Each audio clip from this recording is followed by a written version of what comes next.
Are you taking the photo or what? This is filming. I never stopped filming. I thought you were going to sing us a few notes. Oh, okay, yeah. Okay, so this is Kieran. Thank you very much for agreeing to come. He lives downstairs and... Wasn't really given much of an option. Yeah, we're in lockdown together, so he kind of was forced to come. But anyway, thank you for coming. Tell us a bit about yourself. No problem. Right, so I'm Kieran. I study medicine. Like Ilya, I'm a third year here at Jesus. Yeah. Sweet. So on my Instagram, I asked you guys to submit questions. So I've got them here in addition to some questions I wrote myself. First question is, why did you choose medicine and when did you decide you wanted to do medicine? Yeah, no, that's actually a really good question. And a question I get asked like a huge amount, especially when you're cramming at 3 a.m. in the library. Everything seems a horrific idea to study medicine, and people come across and they go, Kieran, why on earth did you choose this degree? And I'll be honest, it isn't one simple answer. My dad is a doctor. So initially when I was growing up, it was very much, you want to be a doctor. But then I kind of went directly the other way. So I went throughout my GCSEs, I was very convinced, I'm not going to do this. I'm not going to be that cliche. And then the more stuff I did, the more I realised the areas I was really interested in happened to be medicine. So I was fascinated in like human biology. I liked evidence-based stuff. I also really liked communicating with people. It was always quite a close line between me studying medicine and me wanting to go into a hard science. And yeah, that's kind of why I applied to Cambridge, because it gives a nice hybrid of the both. But ultimately, I do feel like I would rather be in a clinical setting than a lab, which is why I'm studying medicine. That's cool. And what A-levels did you study, and what do you think people who want to do medicine at Cambridge should study? Yeah, no, that's also a good question. I mean, there's the obligatory chemistry, okay. And chemistry goes very nicely alongside biology. I did 4, so I did maths and physics, but I hear quite a lot of people are asking, should I do maths or physics or something else? And I think that ultimately it's up to you. You need the grade requirements for Cambridge are 2 A stars and an A. If you've got the 2 sciences and you're thinking the best opportunity for me hitting those high grades are for me to do something else, then do it. So for example, a language or music, for example. However, it is worth knowing that if you come in to Cambridge and you haven't got 3 science A-levels, obviously you have to be wary that at interview you might get asked just to validate that you have the scientific background. I've seen some people at Cambridge who've come in with 2 A-levels, and they're also with 2 science A-levels, and there are also people that have done further maths, chemistry, physics, biology. Like there's quite a wide spectrum. Yeah, so I think the most important thing about the A-levels is getting at least 2 A stars and an A. Okay. I mean, I would have guessed that maths would be more useful than physics A-level. Yeah, actually, I've used my physics A-level more than my maths A-level. Okay. I mean, I did study mechanics as my maths A-level rather than statistics. Yeah. So the basic statistical analysis is almost GCSE level. Yeah. So far. But this year probably is going to get a little tougher. Yeah. But actually physics was quite good. If anyone studies physics, it's really worth looking at that capacitance and membranes in terms of voltage gating. That's a fascinating topic, and that did draw on my physics, along with exponential decay, which is used in radio imaging and some radioligand experiments and pharmacodynamics. Sorry. So yeah, no, I have used my physics and my maths. I'd argue I've used my physics more. Okay, that's very interesting. So you said the standard offer was 2 A stars and an A. Is that what your offer was? My offer, because I did 4 A-levels, was 2 A stars and 2 A's. Okay. But I've seen people get 2 A stars and an A, and there are contextual offers that aren't as high. Yeah. That's cool. Okay, do you mind doing a quick general summary of applying to Cambridge for medicine? Okay, so first of all, you get your GCSEs, you pick your A-levels, 2 of them need to be a science, maths is included in that. So you picked your GCSEs, picked your A-levels. Summer of year 12, you sit your UCAT, sorry, UKCAT was what it was called when I did it. Most of the other universities, not Cambridge, but it's very unlikely you'll be applying to just BMAT universities. So it is worth getting the UCAT out the way first, nailing it so you can then focus on Cambridge. So moving into year 13, you submit your personal statement, you answer your SAQs, referencing his fantastic video on it. Then you will start preparing for your BMAT, and you'll sit your BMAT. I think the actual BMAT this year is getting sat on Wednesday. Oh, okay. Yeah. And then you'll get your reply from Cambridge saying, yes, we want you to interview, no, we don't want you for interview. And then the actual interviews will be in the first week in December. Mine was, but colleges can vary. It sometimes can be a bit later, sometimes it can be a bit earlier. This year, obviously, they're all online because of the COVID pandemic. But next year, I imagine they might return to in person if it's possible. So you sat your interview, you've done your admissions test. It is worth remembering that medicine, unlike other subjects, requires you to interview for every single medical school, rather than just interviewing for Cambridge and the others are just a personal statement and your application. So you'll then have a series of other interviews dotted around about. So it's worth not throwing all your effort at the Oxbridge interview, because there will be other interviews that are equally important. The big thing about applying to medicine is getting into med school, not getting into Cambridge. So you've sat in your interview, and then in January usually in the teens, I think. Yeah, your offer comes out. The offer comes out, where you find out if you've been accepted to your college, or if you've been pulled to another college, or if you've been unfortunately rejected. And from that point on, you will continue to go to your other medical school interviews if you're lucky to get them. And then the most important thing on year 13 is coming out with, as I say, your A-levels, 2 A stars in the A, and then sitting them, and then getting your results in the summer, and then either coming to Cambridge the next summer, or if you're deferred entry, then waiting for a year. So that's the essential timeline. Okay, that's very good, thank you. I guess it's also worth adding that the offer doesn't have to be 2 A stars, 2 A's. It can be higher, of course. Like I'm sure some people get 3 A stars, or maybe lower potentially. I think the standard offer is set as 2 A stars and A. There'd be a reason they vary it, I think. I haven't met anyone who's had a higher offer, but I don't see why it wouldn't be. Okay. And I have met people on contextual offers who've had it lowered slightly. Yeah. But overall, 2 A stars and A is the kind of standard that I think. Yeah. Fair enough. So you mentioned the BMAT is on Wednesday. One person actually asked last minute tips for BMAT, which I guess is very relevant now. Yeah, no, last minute tips for BMAT. So section 1 for the BMAT is quite similar to the UCAT in a way. It's slightly less time pressured, and it's slightly more involved thinking wise.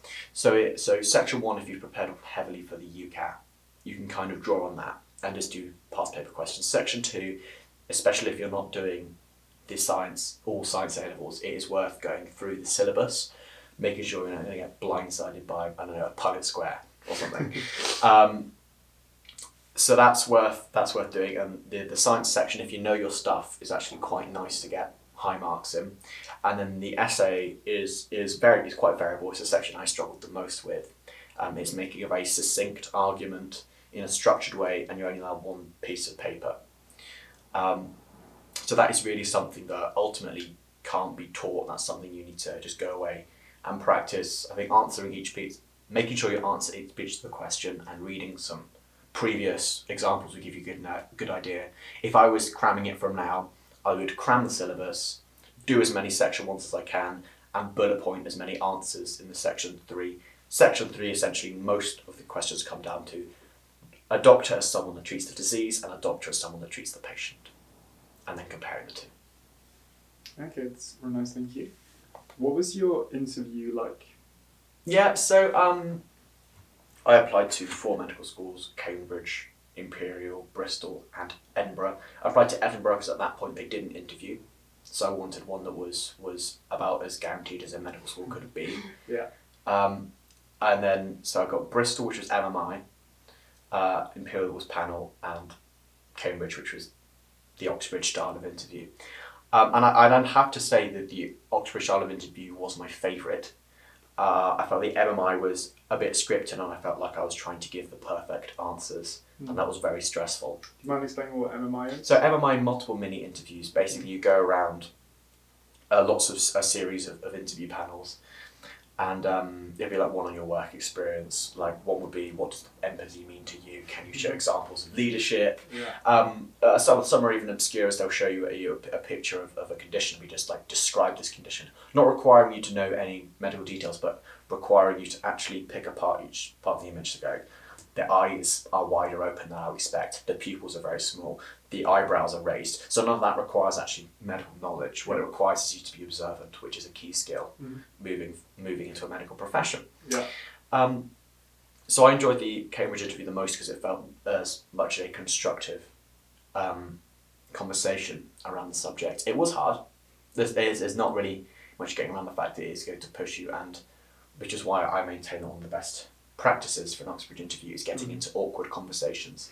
Don't need to necessarily be around medicine, just getting used to thinking on your feet and having not been presented with that kind of question before is actually a really valuable experience. Yeah. And then I found my Imperial interview quite combative, actually. I don't know if it was because that was just they saw me on paper and thought, okay, we're going to test this guy by challenging him, or if that was the style. I've heard varying reports. Some people love their Imperial interview that I've chatted to. I didn't, which is why I put Bristol as my backup choice, not Imperial. Interesting. Okay, thank you for that.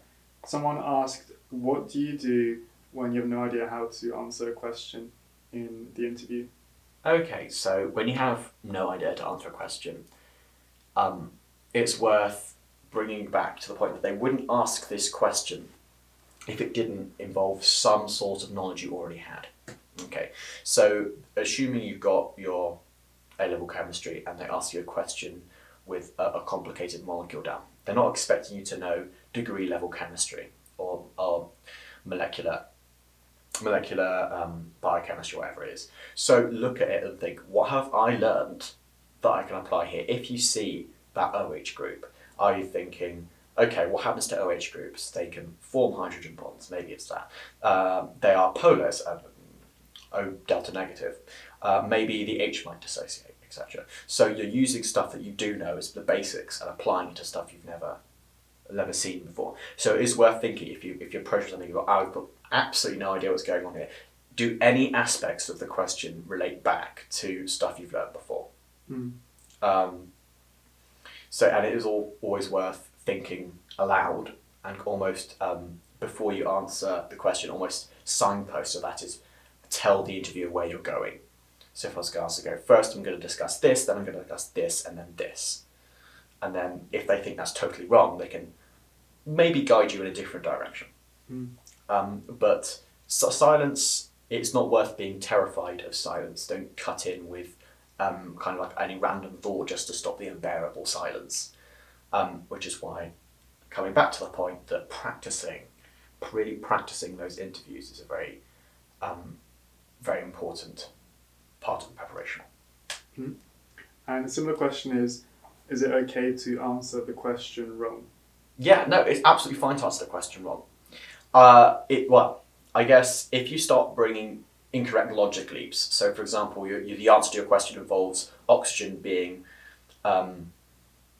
oxygen being an electrophile, you'd then be thinking no.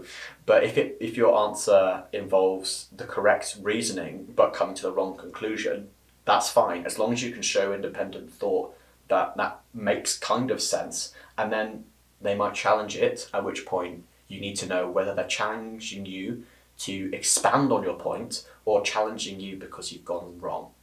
And it's worth backing yourself up to the point at which it's clear you are wrong. Once it's clear you are wrong, you then step back and ask them which was the last point in which I was correct. Okay, that's very good. You've given a lot of tips for the interview already. Are there any other general interview tips you'd give? Yeah. So interviews are about first impression. Obviously, that's much harder on Zoom. Yeah. But the piece of advice I was given is walk in, shake their hand, thank them for the opportunity of the interview, I would try and engage as much as possible. If you are nervous, that's okay, they're expecting it, but just try to engage with your interviewers. If they ask you any small talk in the beginning, kind of smile, open up, engage with it. They asked me a bit about my music in the beginning, so I talked a little bit about that, and then we got into the interview. So it can be useful using this introduction part of the interview to settle yourself down and to engage with your interviewer. In terms of clothing wise, some people turn up in suits and some people turn up in jeans. Ultimately, it doesn't matter. I think kind of smart casual is a nice medium. Smart enough to show that you mean business. You're here. You're ready to take this on, but you don't want to turn up in a suit and tie because that can kind of feel a bit stifling, like the collar around your neck, and can sometimes look a little bit pretentious. But yeah, I think smart casual, like a nice shirt, chinos. And yeah, I think if you're doing it on Zoom, I'd obviously start by checking the connection and then trying to do the same thing. Obviously you can't handshake through a screen, but you can ask them, thank you for having me, I hope everything's okay your end, really appreciate it, and happy to be here, kind of thing. Okay, yeah. Sweet. For your personal statement, what kind of stuff do you write, and what kind of stuff would you recommend people write? Yeah, no, personal statements are, in medicine, quite a contentious issue, mainly because most of them are clones of each other. People know what to put in their personal statement. You look up online and find 15 different websites with a checklist of things to put in. There isn't much room for originality in your personal statement. And honestly, trying to be original in a personal statement might lead you to untick boxing some of the boxes you already ticked. So when it comes to personal statements, people get very stressed, and I certainly was one of those people, worried that I was missing out a crucial element. But essentially, the important thing to realise when applying to Cambridge as a medical student is that you are also applying to other medical schools that maybe don't put the same amount of emphasis as training you as a scientist before they make you into a doctor. So it is worth remembering that your personal statement is going to them as well. And I don't think Cambridge puts too much weight on personal statements. I think, well, they interview around 80% of applicants. And I asked my tutor, I don't think any of the people interviewing me had actually read my personal statement beforehand. Or, sorry, remembered reading my, they probably had when initially, but when they were structuring the interview, etc., it wasn't around my personal statement. There were no questions about it. As long as you ticked box the, I've got some extra academic stuff.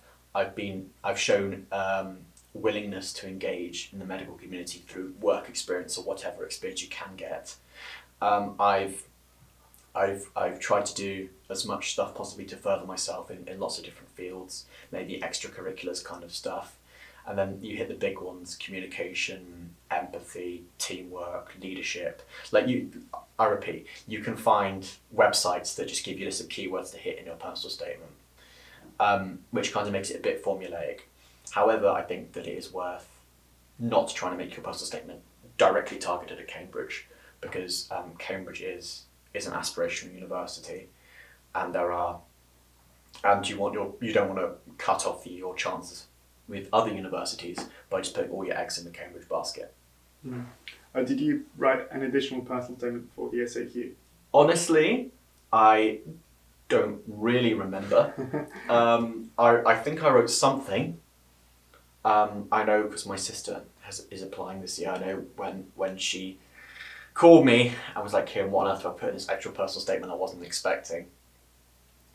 And I suggested that maybe you might want to talk about why Cambridge. At which point she reeled off a lot of really good points. I was like, right, well, the reasons you're applying for Cambridge, put it in there. But I wouldn't try and chuck in anything special or extra there. I don't think it's that important. Okay.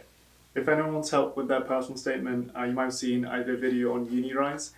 They've got a whole personal statement bank you can access for free, as well as other tips and advice. So consider having a look at that. The link in the description. So continuing, are there any other general application tips you give to new applicants? So you can redo the UCAT, you can redo the BMAT, you can redo your interviews. You can't. It's more difficult to redo your A-levels. The most important thing in year 13 is coming out with your good A-levels. And I've seen people lose sight of that in applying for medicine. So one of my friends when I was at school was really, really passionate about medicine. Did work really hard to get his offer. It was fantastic, but then he missed his offer because he'd been so busy concentrating on getting into medicine. He'd forgotten medicine needs high grades, and that is devastating. And even if you get rejected from all your med schools, if you still come out with fantastic A-level grades, you can apply again and again, and it's okay. That's fine. Applying in your gap year is a perfectly legitimate way of getting into medicine. However, retaking your A-levels is much more difficult.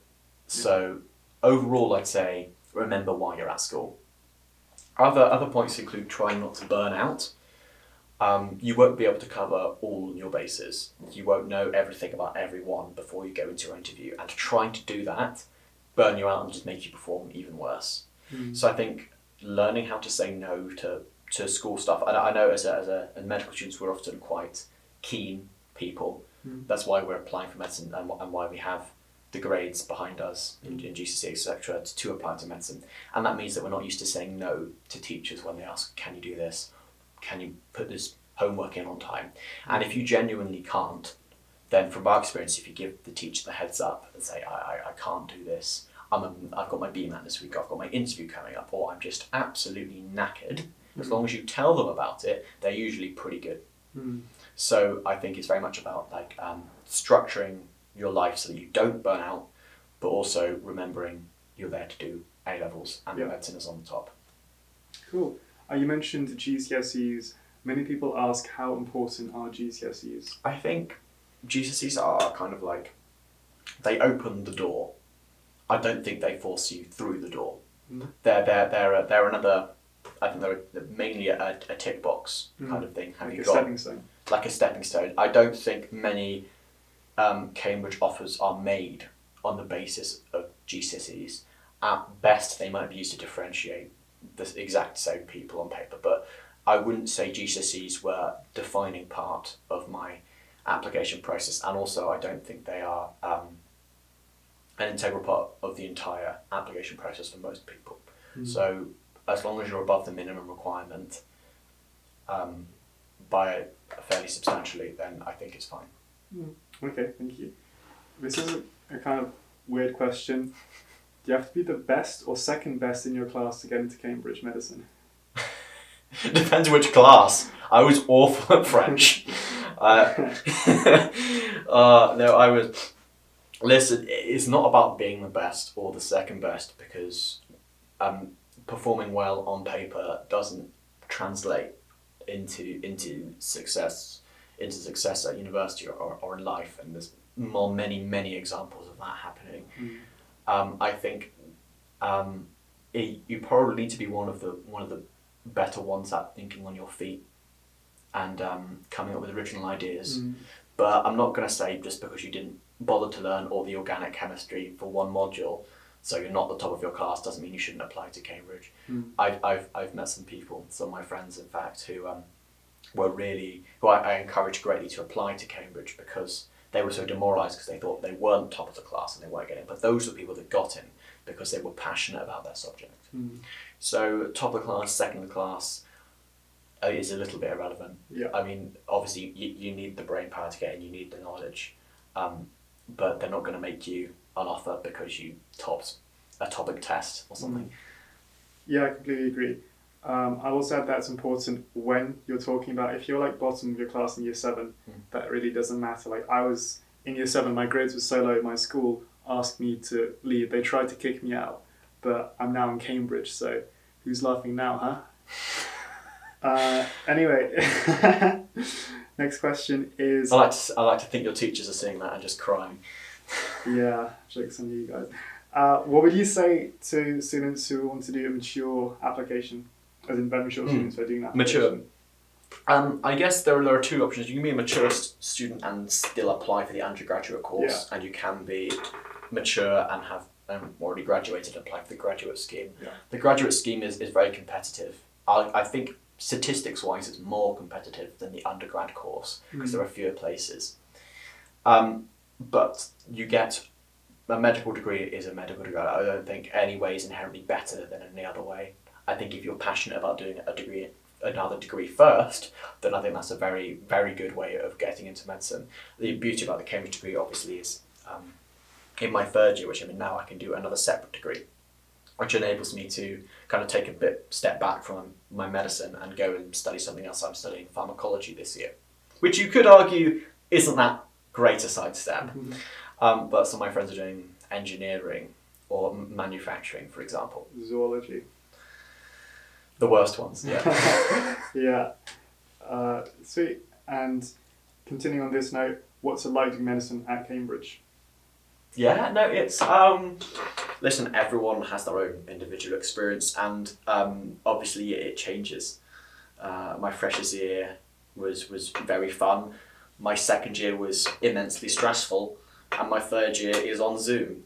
So it is quite hard to give a single definitive answer about how my experience might translate into everyone else's experience, especially in these challenging times, unprecedented even.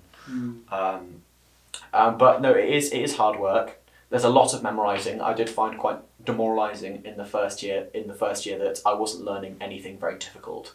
I'd see some of my friends who were doing like maths and stuff coming back with difficult problems. Our content wasn't that difficult. It wasn't much beyond A level. And I didn't meet many people who thought that the actual content was the stepping stone. The issue is the amount of content. And the speed at which you have to and the speed at which it's thrown at you. That's what makes it difficult. So, yeah, one of the defining areas of Cambridge is time management, which at the moment, I'm even in third year, I'm slightly struggling with because there is no structure anymore. But though Cambridge medicine is fantastically rewarding, but it is also quite draining. And going in with an open mind about, sometimes you see people, I'm sure it happens across many other subjects, who come to Cambridge with the belief that this has to be the best use of my life. I'm going to have to love every second of this because I'm at Cambridge. That's not true. There are going to be times when you really don't like it. There are going to be times when you don't want to be here, and that is normal, and that happens in medicine. So I'm not going to lie and say that Cambridge medicine is walking through like a field full of bluebells in the sunshine with a beer. It's admittedly that was something I did, but it wasn't how I would describe my entire Cambridge experience. So you mentioned you really enjoyed your first year, and your grade was a first, which is like the top grade you can get. How did you manage to do that, and what kind of study tips would you give? Yeah, so I was kind of experimenting the first year with how I would do exams, and I settled on, well, I kind of forced myself into the cram it mode. I would like to think it was a plan I had all along, but it wasn't. I made my notes, I learnt my notes, but like I said earlier, it's just the level of content you need to know. It's the amount of content on the level of contents, at which point when the multiple choice questions, I didn't drop many marks at all there. And that basically hoisted my marks up considerably, enabling me to get a first. However, I was borderline, and I'd argue that cramming probably isn't the most efficient way, and certainly wasn't the best for my sleep or stress levels. Okay, cool. Another question is medicine in the UK for international medical graduates. Okay, so international is obviously different depending on if you're referring to from the EU or not. It's worth noting the international fees are very high, and for medicine they are extremely high. There is no bar to it. There's no they don't fill the quota, so they don't turn people away because they're international, because the quota is they never meet the quota. I've met people who are from all areas. The majority are from the United Kingdom, as you would expect. The issue with medical degrees is whether a Cambridge medical degree would be recognised in your country as a medical degree. I know in America it wouldn't. Interesting. You'd have to take a separate set of exams for it to be recognised, which might be something that puts you off if you're applying from America. But there's no bar in theory for international students to apply to Cambridge. But in practicality, the awkward interview times, trying to travel across the world for your interview, and their expense might be barring to quite a few. Okay, thank you. So that's all the academic questions. There's a few more questions that I'll ask you in a second. Is there anything else you'd like to say or add? Yeah, I guess the one of the things I'm quite passionate about is that when people think of applying to Cambridge, they probably they imagine it's very homogeneous kind of group of nerds kind of thing, and that's really not what it's like. I might be sat here with a woolen jumper and a quarter zip, but then glasses and sweet black hair and a stressed beard. But I promise that there are a huge variety of people here. So I wouldn't not apply because you think you wouldn't fit in. I wouldn't not apply because you aren't the stereotype for the Cambridge medical student. I wouldn't not apply because someone told you that you weren't the kind of person that went to Cambridge. I feel passionately that's wrong. Cambridge medicine is one of the most diverse courses in the university, and that's something I am immensely proud of, being a part of such a diverse cohort. So yes, there is no reason. Who you are shouldn't define whether you apply. It's what you've done.